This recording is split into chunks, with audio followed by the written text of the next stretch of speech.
Bienvenidos a un nuevo episodio de Obcast. Soy su anfitrión, Juan Amasol.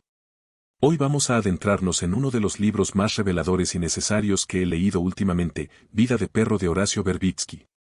Este libro, publicado en 2018 por Siglo XXI, no es una biografía convencional, sino un balance político extraordinario que recorre más de medio siglo de historia argentina desde la mirada de uno de los periodistas más influyentes del país. A través de conversaciones profundas con el investigador Diego Stuluark, Verbitsky nos ofrece una perspectiva única sobre la Argentina desde 1955 hasta la presidencia de Mauricio Macri. Es un viajero político en el tiempo que nos lleva desde su militancia en las FAP y Montoneros hasta su presidencia del CELS, pasando por su trayectoria periodística en Clarín, página/12 y El cohete a la luna. En los próximos 20 minutos, exploraremos los 10 puntos clave de este libro fascinante, analizando cómo las reflexiones y experiencias de Verbitsky nos ayudan a comprender no solo la historia argentina, sino también los mecanismos del poder, el periodismo y la política que siguen vigentes en nuestra actualidad. En el 55 todos los chicos éramos peronistas. El peronismo es mi infancia, dice Verbitsky al recordar los bombardeos del 16 de junio de 1955, cuando tenía apenas 13 años. Iba camino al Colegio Nacional de Buenos Aires cuando los aviones de la Marina bombardearon la Plaza de Mayo y la Casa Rosada, asesinando a más de 300 personas civiles. Ese momento traumático no solo despertó su conciencia política, sino que definió su identidad peronista desde la adolescencia. La experiencia de Verbitsky nos muestra cómo los eventos históricos traumáticos pueden moldear la identidad política de una generación entera. En nuestro presente, podemos observar fenómenos similares. Los jóvenes que vivieron la crisis de 2001 desarrollaron una particular desconfianza hacia las instituciones financieras y políticas tradicionales, mientras que quienes crecieron durante el kirchnerismo tienen una visión diferente del rol del Estado. Esta formación política temprana también se evidencia en movimientos actuales como el feminismo entre las nuevas generaciones, donde eventos como el Almohadilla Ni Una Menos en 2015 marcaron a toda una cohorte de jóvenes que hoy son adultos con una perspectiva de género muy definida. Al igual que Verbitsky con el bombardeo de 1955, estas experiencias fundacionales siguen resonando décadas después, influyendo en cómo interpretamos la realidad política y social. La reflexión de Verbitsky sobre su identidad judía en un contexto mayoritariamente católico también nos habla de la importancia de entender desde temprano qué significa pertenecer a una minoría. En la Argentina actual, vemos cómo las nuevas generaciones abordan temas de diversidad e inclusión con una naturalidad que contrasta con generaciones anteriores, precisamente porque crecieron en un contexto donde estos debates eran parte de la conversación pública. Verbitsky no es simplemente un periodista que informa, es alguien que entiende el periodismo como una forma de intervención política directa. Su trabajo en página/12, sus investigaciones sobre la Iglesia Católica y sus revelaciones sobre los vuelos de la muerte demuestran que el periodismo puede ser mucho más que entretenimiento o información, puede ser una herramienta de transformación social. Esta concepción del periodismo como agente de cambio se vuelve especialmente relevante en la era de las redes sociales y la información inmediata. Hoy vemos cómo periodistas como los de medios independientes funcionan de manera similar a cómo trabajaba Verbitsky, no se conforman con reportar los hechos, sino que buscan generar impacto real en la sociedad. Un ejemplo claro es el trabajo de investigación sobre corrupción que ha llevado a procesos judiciales concretos, o las investigaciones sobre violencia de género que han contribuido a cambios legislativos. Sin embargo, Verbitsky también nos enseña sobre la tensión constante entre el pragmatismo y los principios en el periodismo.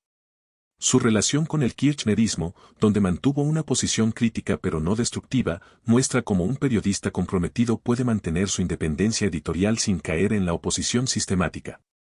En nuestro contexto actual, donde la polarización política tiende a ubicar a los medios en bandos irreconciliables, la experiencia de Verbitsky sugiere que es posible un periodismo que sea políticamente consciente sin ser partidario. La creación del cohete a la luna después de 30 años en página/12 también nos habla de la importancia de la renovación y la adaptación tecnológica en el periodismo.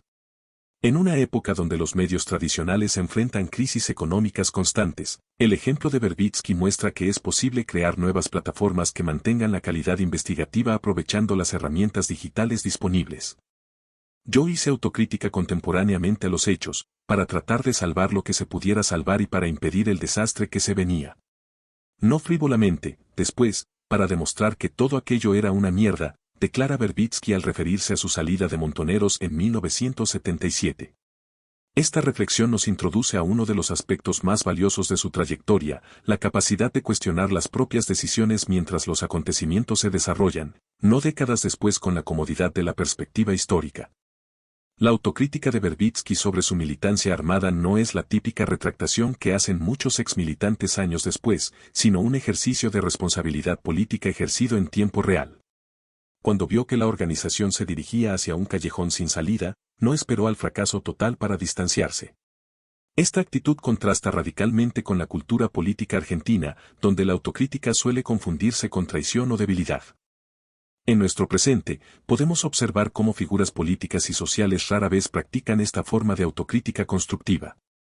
Por el contrario, la tendencia dominante es la defensa a ultranza de las posiciones tomadas, sin importar las evidencias que sugieran la necesidad de corrección de rumbo. Un ejemplo claro lo vemos en líderes políticos que se aferran a políticas económicas fracasadas simplemente por no admitir errores públicamente. La experiencia de Verbitsky nos enseña que la autocrítica no es una admisión de derrota, sino una herramienta de supervivencia política e intelectual. Su famosa frase "he preferido equivocarme acompañado que tener razón en soledad" revela la tensión entre la convicción personal y la militancia colectiva. Esta reflexión es especialmente relevante en la era de las redes sociales, donde la presión del grupo y los algoritmos de confirmación de sesgo hacen cada vez más difícil mantener posiciones matizadas o admitir errores. La lección más profunda de este punto es que la autocrítica contemporánea requiere una forma de coraje intelectual poco común, estar dispuesto a ser incomprendido por los propios compañeros en el momento presente para mantener la coherencia a largo plazo. En movimientos sociales actuales, desde el feminismo hasta el ambientalismo, vemos cómo quienes ejercen autocrítica constructiva son a menudo atacados por traidores cuando en realidad están tratando de fortalecer al movimiento desde adentro. La trayectoria de Verbitsky con el kirchnerismo ilustra una de las tensiones más complejas del periodismo político, cómo mantener independencia editorial cuando se simpatiza con un proyecto político. Su relación con Néstor y Cristina Kirchner no fue la de un propagandista oficialista ni la de un opositor sistemático, sino algo mucho más sofisticado. Un periodista que podía apoyar ciertas políticas mientras criticaba otras, manteniendo siempre su agenda propia. El episodio del retiro de los cuadros de Videla y Vignone del Colegio Militar en 2004 es emblemático de esta relación. Fue una vieja idea de Verbitsky que Kirchner hizo realidad, mostrando cómo un periodista puede influir en las políticas públicas sin convertirse en funcionario. Sin embargo, esto también ilustra los riesgos de esta proximidad. Cuando las líneas entre el periodismo y la militancia política se vuelven borrosas, la credibilidad puede verse comprometida. En el contexto actual, esta tensión se ha vuelto aún más compleja. Los medios digitales y las redes sociales han creado un ecosistema donde la neutralidad periodística es cada vez más cuestionada, tanto por audiencias como por colegas. Vemos periodistas que son atacados por oficialistas cuando critican gobiernos que simpatizan, y por opositores cuando reconocen logros de esos mismos gobiernos. La experiencia de Verbitsky sugiere que es posible navegar estas aguas turbulentas manteniendo principios claros. La creación del cohete a la Luna después de 30 años en página/12 también nos habla de la necesidad de renovación institucional en el periodismo. Cuando las estructuras existentes ya no permiten el tipo de trabajo que un periodista considera necesario, la opción no es necesariamente adaptarse o resignarse, sino crear nuevas plataformas. En la era digital, esto es más factible que nunca, pero requiere la misma determinación que mostró Verbitsky. Su crítica a la corrupción kirchnerista, incluidas las manipulaciones del INDEC, demuestra que la simpatía política no debe nublar el juicio periodístico. Esta posición le valió críticas tanto de kirchneristas como de antikirchneristas, pero mantuvo la coherencia de su trabajo investigativo. En nuestro presente polarizado, donde se espera que los periodistas sean soldados de trincheras políticas, el ejemplo de Verbitsky muestra que es posible mantener una posición más compleja y, en última instancia, más útil para la sociedad. La lección central de este punto es que el periodismo político de calidad requiere una forma de equilibrio dinámico, suficiente proximidad al poder para entenderlo y acceder a información relevante, pero suficiente distancia para mantener la capacidad crítica. Este equilibrio es especialmente desafiante en países como Argentina, donde las relaciones personales y políticas están profundamente entrelazadas, pero es exactamente por eso que resulta más necesario. Uno de los trabajos más monumentales de Verbitsky ha sido su investigación sistemática sobre la Iglesia Católica Argentina, plasmada en una trilogía de libros que analizan las relaciones secretas entre el poder eclesiástico y el poder político. Su trabajo sobre Jorge Bergoglio, antes de que fuera Papa Francisco, ejemplifica cómo el periodismo de investigación puede develar las conexiones ocultas que determinan el rumbo de una sociedad. Verbitsky investigó durante años las presuntas vinculaciones de Bergoglio con violaciones a los derechos humanos durante la dictadura cívico-militar, un trabajo que lo llevó a enfrentarse no solo con la jerarquía eclesiástica sino también con sectores progresistas que preferían no cuestionar al futuro papa. Yo simpatizaba con Bergoglio, pero las cosas que contaban de él eran muy graves, confesó Verbitsky, mostrando cómo el rigor periodístico debe prevalecer incluso sobre las simpatías personales. Esta línea de investigación nos revela algo fundamental sobre el poder en Argentina. La Iglesia Católica no es simplemente una institución religiosa, sino un actor político de primera magnitud que ha influido decisivamente en la historia nacional. El trabajo de Verbitsky sobre las relaciones secretas de la Iglesia con la ESMA durante la dictadura ilustra cómo instituciones aparentemente ajenas al poder político pueden ser cómplices de los peores crímenes. En nuestro presente, vemos cómo esta tradición de investigación sobre el poder eclesiástico sigue siendo relevante.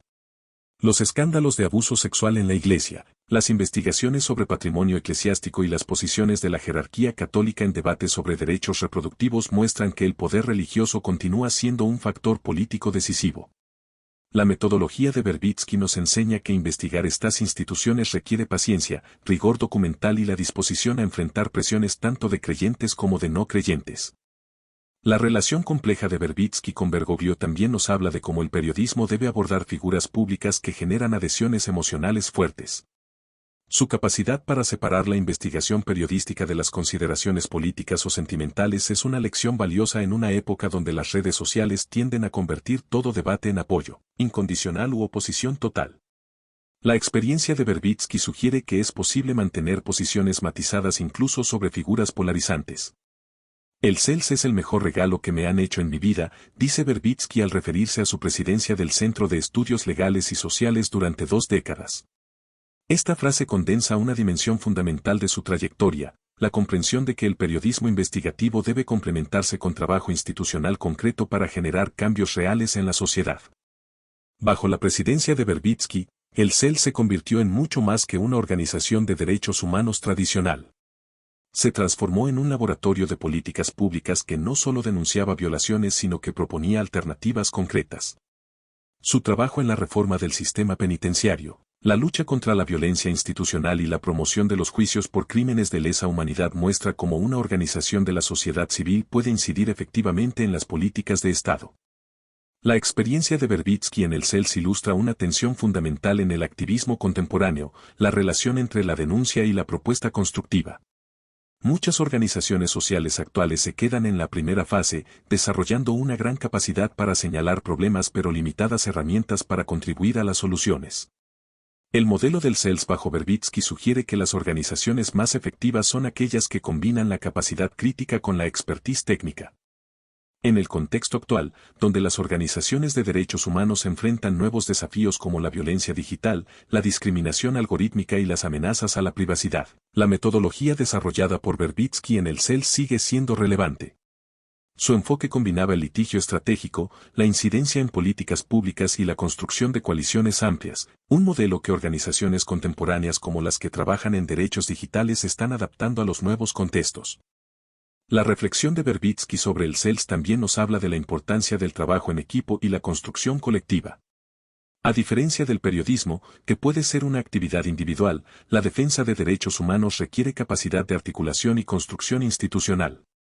Su experiencia muestra que los periodistas pueden aportar habilidades únicas a las organizaciones sociales, capacidad de investigación, manejo de medios y comprensión de los mecanismos del poder. La transición de Verbitsky del CELS a El cohete a la luna también ilustra cómo las trayectorias profesionales pueden evolucionar sin perder coherencia. Su decisión de volver al periodismo después de décadas en el activismo institucional no fue un abandono de los derechos humanos sino una forma diferente de contribuir a los mismos objetivos. Esta flexibilidad estratégica es una lección valiosa para activistas y periodistas que a menudo se sienten encasillados en roles únicos e inmutables. La democracia se libera de la tutela del miedo con la crisis de 2001, afirma Verbitsky en una de las reflexiones más penetrantes del libro. Esta observación nos lleva a comprender que la crisis económica y política más profunda de la Argentina reciente no fue solo una catástrofe, sino también una oportunidad histórica para que la sociedad perdiera el miedo a cuestionar las instituciones y los poderes establecidos.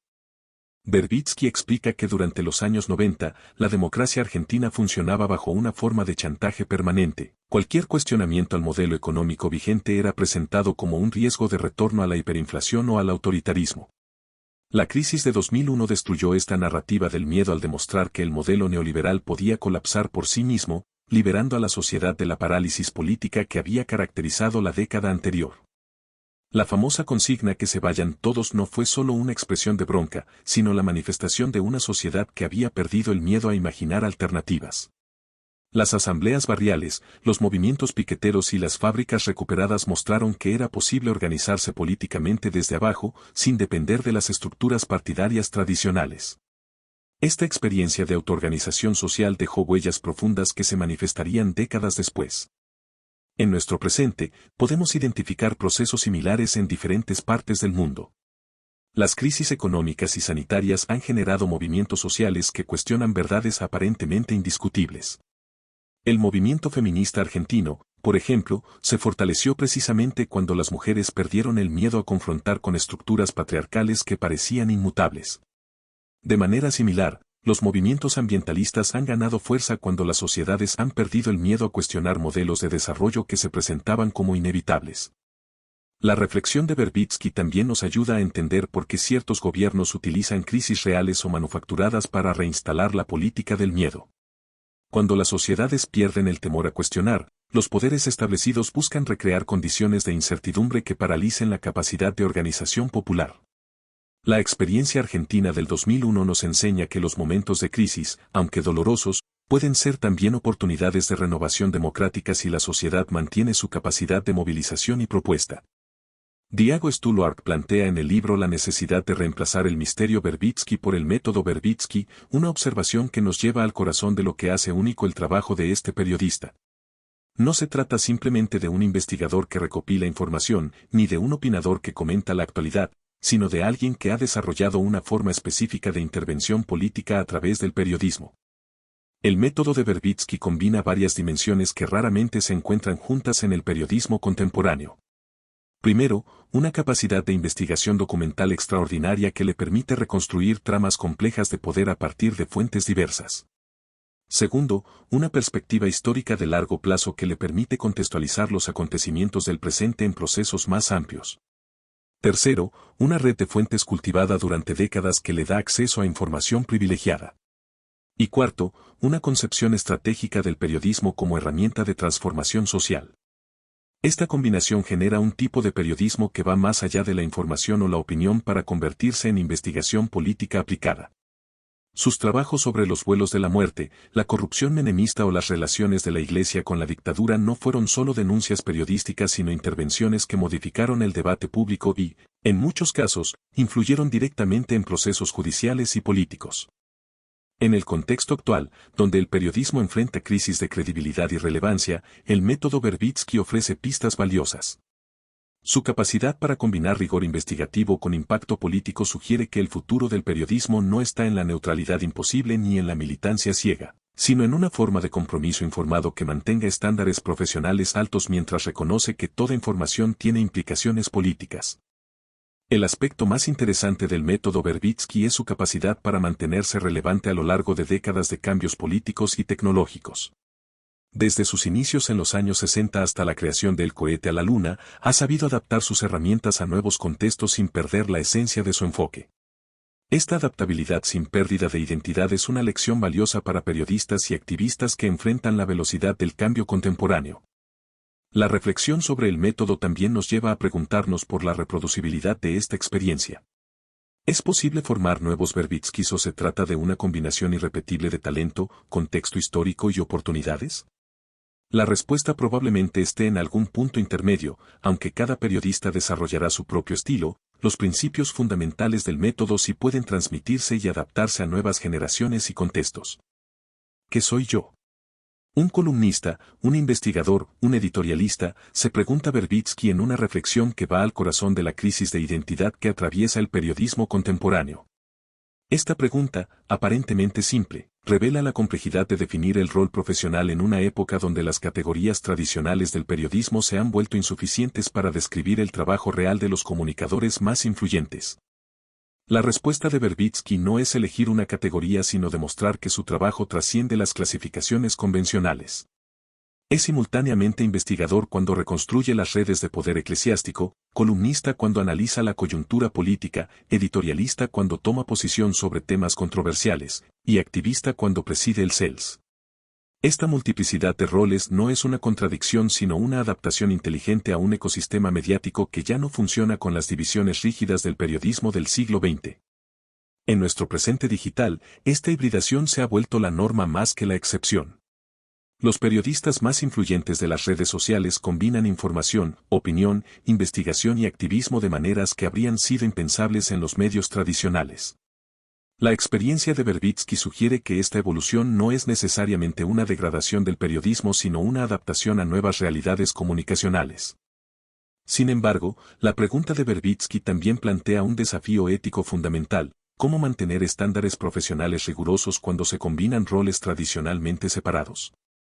Su trayectoria sugiere que la clave está en la transparencia sobre las propias posiciones y la consistencia en los métodos de trabajo.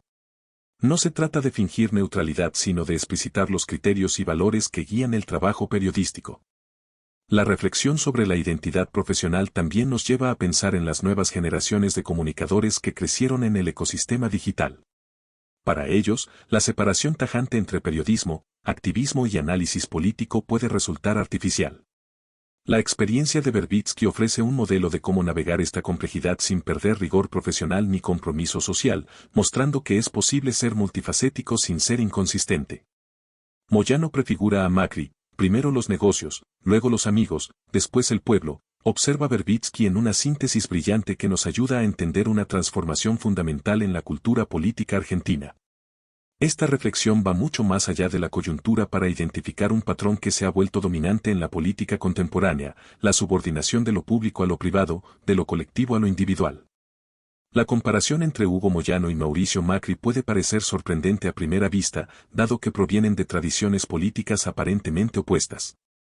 Sin embargo, Verbitsky identifica una lógica común: ambos aplicaron criterios empresariales a la gestión de organizaciones que deberían responder a lógicas diferentes.